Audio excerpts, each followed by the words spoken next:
Bonjour à tous, moi c'est Johanna du Côte Astro et aujourd'hui on va vous parler du grand dernier avancement dans la conquête spatiale dont vous avez sûrement entendu parler, Artemis. Le jeudi 16 novembre, au petit matin, le vaisseau spatial Orion s'est élancé dans l'espace en direction de la Lune, propulsé par la fusée SLS. Four stage engine start. 3, 2, 1. Boosters in ignition. And liftoff of Artemis 1. We rise together back to the moon and beyond. Cette mission inhabitée, appelée Artemis 1, est la première d'une série qui vise à ramener des humains sur la Lune. Cette réussite est un soulagement pour la NASA après des années de problèmes techniques et budgétaires et renforce les espoirs de pouvoir poser le pied sur la Lune dans quelques années. Le 21 juillet 2011, la navette spatiale Atlantis se pose au Kennedy Space Center après une mission de 12 jours arrimée à la Station spatiale internationale. Cette mission est la dernière du programme des navettes spatiales, concluant une période de 30 ans et 135 vols habités. La navette spatiale et son lanceur iconique a marqué plusieurs générations et permis d'innombrables prouesses spatiales. Malheureusement, les tragiques accidents de Challenger et Columbia et le budget du programme toujours revu à la hausse font tâche. Entre 2011 et 2022, la NASA n'a plus lancé une seule fusée habitée depuis son sol, reposant sur l'utilisation d'autres lanceurs pour envoyer ses astronautes à bord de l'ISS, comme par exemple la fusée russe Soyouz ou le lanceur privé de la SpaceX Falcon 9. La NASA a donc développé ce projet au cours des dernières années, avec en ligne de mire la Lune, où des Américains devraient marcher avant la fin de la décennie. Mais pourquoi vouloir retourner sur la Lune? Et pourquoi ce projet semble-t-il si compliqué à réaliser, alors que la NASA y est parvenue en 1969 avec des ordinateurs moins performants qu'une calculatrice? Vous savez sûrement que le prochain objectif de l'exploration spatiale, c'est la planète rouge. Nous y avons envoyé des satellites et des sondes, l'étape prochaine est donc d'y envoyer des humains. Le problème, c'est que nous ne sommes pas prêts à franchir ce pas. Mars se situe à 6 mois de voyage et aucun astronaute n'est actuellement prêt pour un si long voyage. Pour se préparer au mieux à ce périple dantesque, nous avons un allié de choix, la Lune. Elle est relativement proche de la Terre et pourra donc servir d'entraînement aux astronautes pour un voyage martien et même de camp de base intermédiaire pour la longue route qui les attendra.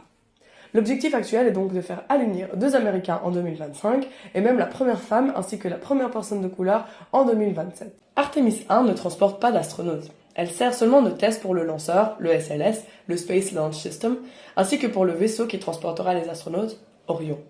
Parlons donc un petit peu plus en détail de cette énorme fusée et de la mission en elle-même. La fusée SLS rappellera des souvenirs aux plus attentifs d'entre vous.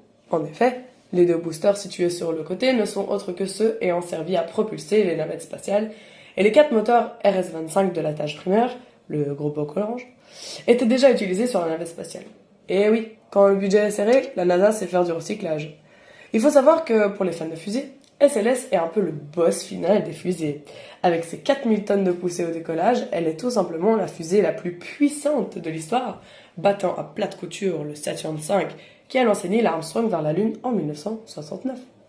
Quelques chiffres qui donnent le tournis. Les gaz sont expulsés à 4 km/s des moteurs, et chaque moteur consomme plus de 1000 litres de carburant par seconde. Rassurez-vous, les gaz produits par les 4 moteurs RS-25 sont inoffensifs, puisqu'il s'agit uniquement de vapeur d'eau. Et pourquoi avoir besoin d'une telle puissance? Eh bien, pour s'arracher à l'attraction terrestre et se propulser vers la Lune, il faut aller vite. Très vite. Plus de 10 km par seconde. Et cette épreuve, SLS l'a réalisée avec brio.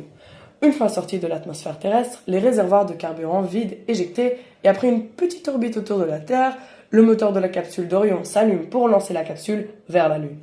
Le voyage vers notre satellite naturel prend quelques jours.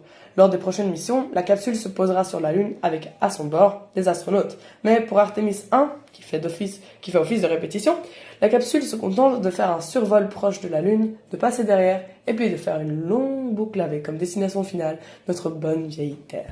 Vous l'aurez compris, les enjeux de cette mission sont importants pour la NASA. En cas de succès de la mission, elle pourrait redorer son blason et prouver au monde entier qu'elle n'a pas perdu son savoir-faire des années Apollo.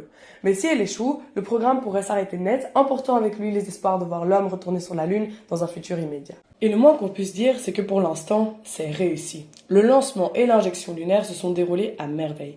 Orion a atteint le point le plus lointain de la Terre où un vaisseau destiné aux humains n'a jamais été et est actuellement sur le chemin du retour. Il va parcourir encore quelques centaines de milliers de kilomètres avant de rentrer à plus de 10 km/s dans notre atmosphère et d'amérir sa dernière épreuve. N'hésitez pas à suivre la position actuelle d'Orion sur le site de la NASA et son retour sur Terre le 11 décembre.